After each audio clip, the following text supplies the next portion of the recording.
Yield back and recognize the ranking member Nadler for his 5 minutes. Thank you, Mr. Chairman. As I noted in my opening statement, student loans are the only kind of unsecured debt that consumers cannot discharge in our current bankruptcy system.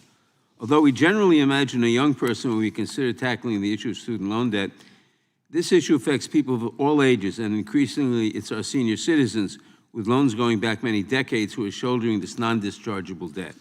Thanks to changes in the bankruptcy laws passed in 2005, to which I led the opposition, we now have a system in which debtors who are presumed to be too insolvent to pay medical or credit card debt must remain on the hook for their student loans. The legal hurdle to prove, quote, undue hardship in order to discharge student loan debt means that disabled veterans, senior citizens, and low-income individuals, among others, are on the hook for decades for debt that they will never realistically be able to repay. And to make matters worse, right now, student loan debtors are subject to wage garnishment and garnishment of their Social Security benefits for these debts that they can never discharge. Professor Jacoby, is there any logical reason why only student debt should not be dischargeable in bankruptcy? The traditional argument for special treatment of student loans in bankruptcy related to protection of the public fisc, to preserve money for educational opportunities to others. There also were unsubstantiated concerns early in the history of developing the 1978 Bankruptcy Code about individuals who might not deserve bankruptcy relief running from graduation right to the bankruptcy court, which of course is not, for a variety of reasons, is not even possible under the current system that we have. So that latter instance I discount completely. There are plenty of checks and balances for that. The first one, it does raise broader matters of education policy, but in that case, the rest of the law needs to be written very, very differently to retailor it to that objective. Thank you. And Professor Jacoby, what's the impact of saddling millions of Americans with non-dischargeable student loan debt? And do you believe that Congress should act to ensure that debtors can discharge their student loans?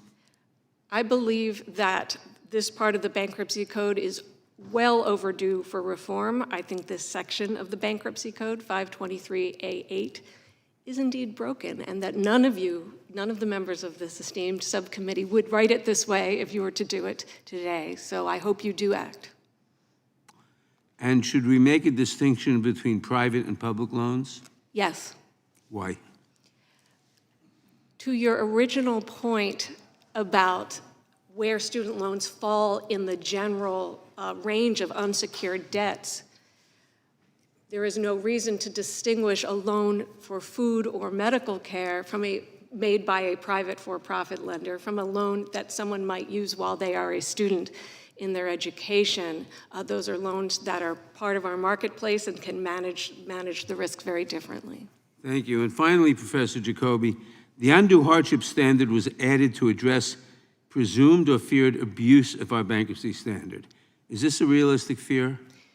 It is not a realistic fear, and undue hardship used to be used in a way narrower way because there were other paths, including older student loans, to discharge without even overcoming that hurdle.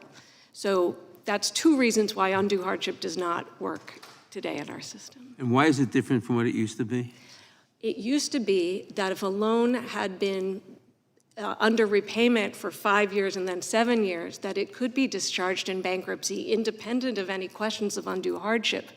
Only a more recent loan would somebody have to file a lawsuit and prevail on the argument that it was an undue hardship, which might explain the impossibly high standards that courts adopted then that they still use to this day. And that was changed when? Well, it's been done incrementally in pieces. I believe the 7-year would have disappeared in 1998, but I would need to check to make sure because it's changed so many times. Okay, thank you. I yield back. Gentleman yields back.